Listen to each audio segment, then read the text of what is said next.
Dewan Perwakilan Rakyat atau DPR terus bermain-main dan mengombang-ambingkan rancangan undang-undang perampasan aset.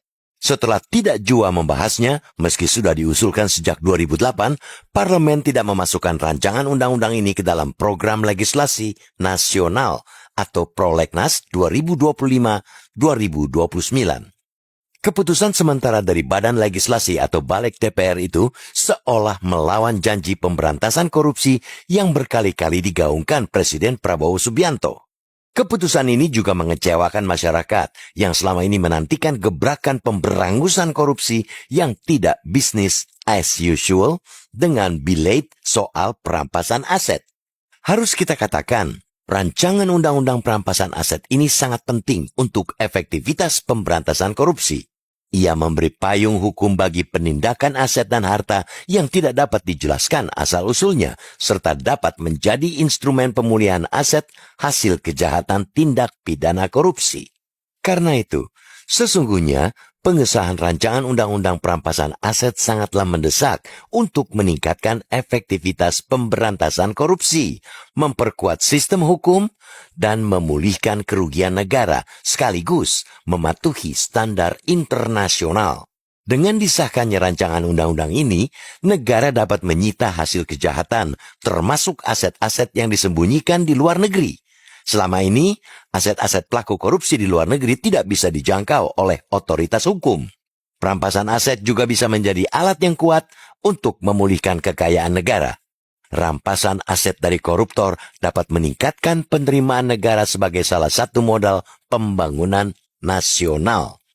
Namun, DPR bak gagal fokus. Alih-alih kembali memasukkannya ke dalam prolegnas, DPR malah mempersoalkan diksi perampasan yang digunakan.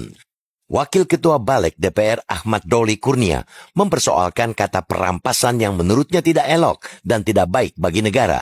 Ia menuntut kata perampasan itu diganti dengan istilah pemulihan.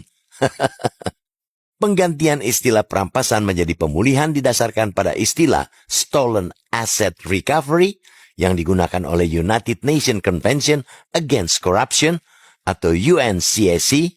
Ia menekankan bahwa kata recovery bermakna pemulihan dalam diksi di bahasa Indonesia. Mempersoalkan diksi atau nama rancangan undang-undang ketika kehendak untuk mengegolkan rancangan undang-undang itu saja tidak tampak. Itu sama artinya DPR sedang berpura-pura lupa pada substansi atau akar masalah sesungguhnya. Patut diduga ada yang sedang coba ditutup-tutupi dengan malah sibuk mempersoalkan nama ketimbang membahas isinya. Sejatinya, menggunakan bahasa keras terhadap para pelaku kejahatan apalagi koruptor juga sah-sah saja. Menghadapi pelaku kejahatan memang harus keras, tak perlu bersopan santun dan lembek. Akan tetapi, kita tak perlu menghabiskan energi untuk mendebatkan pola pikir yang sedang dibangun DPR.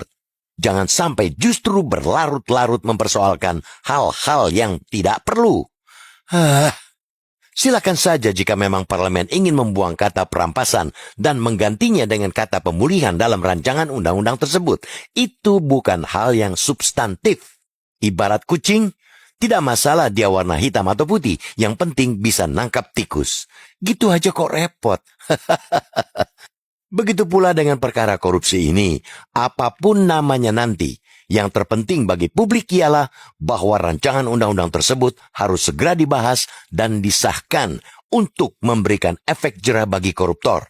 DPR tak perlu banyak cakap soal komitmen kepada pemberantasan korupsi.